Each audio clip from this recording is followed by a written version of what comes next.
তোমরা আল্লাহ ছাড়া অন্যের উপাসনা করো না। আমি তার পক্ষ হতে সতর্ককারী ও সুসংবাদদাতা। তোমরা তোমাদের প্রভুর কাছে ক্ষমা চাও ও তাঁর দিকে প্রত্যাবর্তন করো।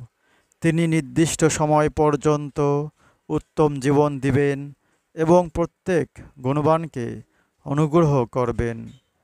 যদি তোমরা বিমুখ হও, তবে আমি তোমাদের জন্য মহাদিনের শাস্তির আশঙ্কা করি। আল্লাহরই নিকট তোমাদের প্রত্যাবর্তন এবং তিনি সর্ববিষয়ে সর্বশক্তিমান।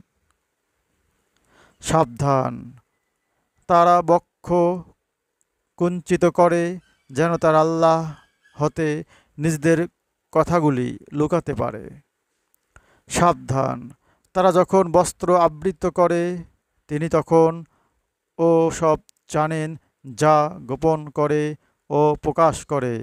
অন্তর্নিহিত বিষয়ে তিনি মহাজ্ঞানী। সূরা হুদ আয়াত 2 থেকে 5।